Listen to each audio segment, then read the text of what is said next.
Sawa. Mheshimiwa, karibu. Asante.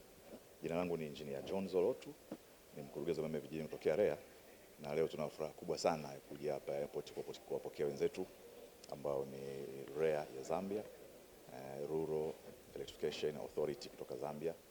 Wamekuja na katibu wao mkuu na mtendaji mkuu wao wa taasisi ya REA Zambia, lakini kimsingi kinachotupa sisi faraja kubwa na furaha ni kwamba wamekuja kujifunza kutoka kwetu.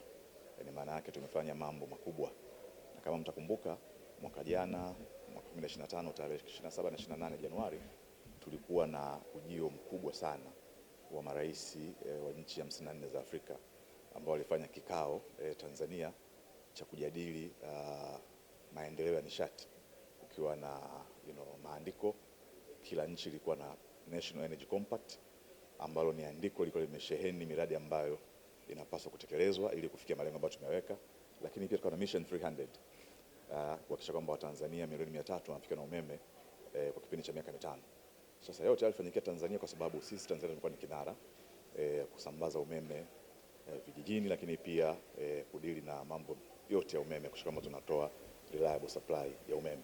Sasa baada ya kufanya vizuri, hao wenzetu wameona waje sasa kukutana na sisi Tanzania chini ya usimamizi wa Wizara ya Nishati, kuona namna gani ambavyo wanaweza wakajifunza yale mema kutoka kwetu.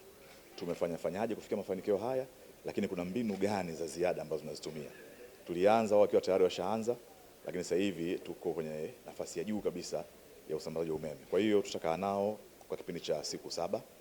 Watakuwa kesho tuna kikao sisi na wakandarasi na tutakuwa nao, na baada ya kikao cha kandarasi tutakaa nao, tutaruhusu wao kutuuliza maswali na sisi tutauliza maswali. Yale ambayo yanahitaji ufafanuzi wa kina tutawapatia, wakihitaji msaada wowote wa kitaalamu, wa kiufundi tutawapatia.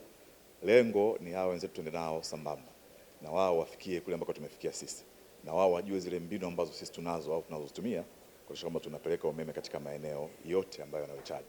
Lakini kikubwa tumshukuru Mheshimiwa Rais kwa sababu yeye ametusupport kwa kiasi kikubwa sana, na nilikuwa nawaambia tunazungumza nao hapa, hizi juhudi haziwezi kufanikiwa kama hamna support ya kiongozi wa nchi.